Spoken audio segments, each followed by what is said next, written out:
শিক্ষা প্রতিষ্ঠানে নবী করিম সাল্লাল্লাহু আলাইহি ওয়াসাল্লামকে জানার সেই সুযোগটা না থাকলেও শিক্ষা প্রতিষ্ঠান থেকে আমরা কখনো কখনো শুনি যে হিজাব পরিধান করার জন্য কিছু ছাত্রীদেরকে বের করে দেওয়া হচ্ছে। এরপরে নামাজ পড়ার জায়গা থাকে না অনেক জায়গায়, এইরকম অনেক অভিযোগ আসে। পাশাপাশি কিছু কিছু প্রতিষ্ঠানের ব্যাপারে এইরকম কথা আসে যে দাড়ি রাখার ক্ষেত্রে ঊর্ধ্বতন কর্তৃপক্ষের অনুমতি লাগবে, অনুমতি সাপেক্ষে দাড়ি রাখতে পারবে। বিষয়গুলোকে আপনি কিভাবে দেখছেন?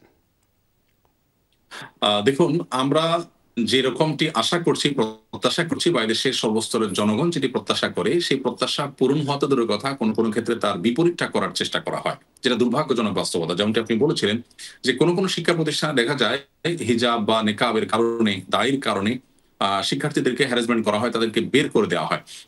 একটা ধর্মপ্রাণ মানুষদের দেশ, সেখানে সকল ধর্মের মানুষ সকল ধর্মের ব্যাপারে যথেষ্ট শ্রদ্ধাশীল এবং বিশ্বাসী, ব্যক্তিগতভাবে ধর্ম চর্চা করতে পছন্দ করেন, ভালোবাসেন। সে দেশে মানুষকে ধর্মীয় কাজে বাধা দেওয়া, এটা শুধুমাত্র সাংবিধানিক অধিকার ক্ষুণ্ণ করাই নয়, এটা রীতিমতো একটা দেশকে অস্থিতিশীল করবার নামান্তর। আমি তো মনে করি শিক্ষা প্রতিষ্ঠানগুলোতে যারাই হিজাব নেকাবের কারণে শিক্ষার্থীদেরকে বের করে দেওয়া, শ্রেণীকক্ষ থেকে শিক্ষার্থীদেরকে নাজেহাল করা, দায় ইত্যাদির কারণে বা বিভিন্ন প্রতিষ্ঠানে দায় রাখবার জন্য নানা প্রতিবন্ধকতা সৃষ্টি করা, যারা কাজটা করেন, তারা এই দেশকে অস্থিতিশীল করতে চান এবং কোন এজেন্ডা তারা হয়তো বাস্তবায়ন করতে চান। তারা হলে ধর্মপ্রাণ মানুষদের দেশে এই ধরনের কথা কিভাবে মানুষ কল্পনা করতে পারে যে ধর্ম পালন করতে গিয়ে তাকে হ্যারাসমেন্টের শিকার হতে হবে, যেখানে আমাদের সংবিধান প্রত্যেকটা মানুষকে যার যার ধর্ম পালন করবার অধিকার সম্পূর্ণরূপে দিয়েছে।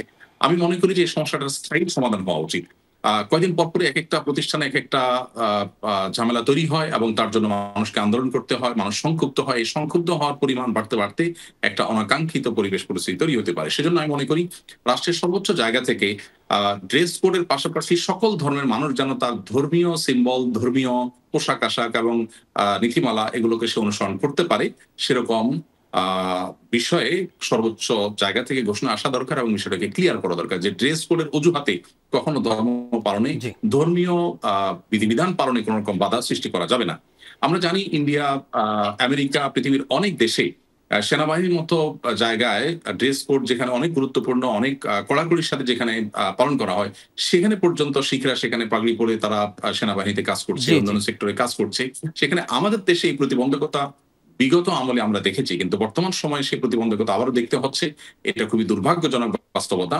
ধর্ম পালন করবার স্বাধীনতা কর্মক্ষেত্রে, শিক্ষা প্রতিষ্ঠানে জি। সর্বোচ্চ অবাধিত হোক এবং প্রতিষ্ঠিত হোক, সে প্রত্যাশা আমাদের সকলের।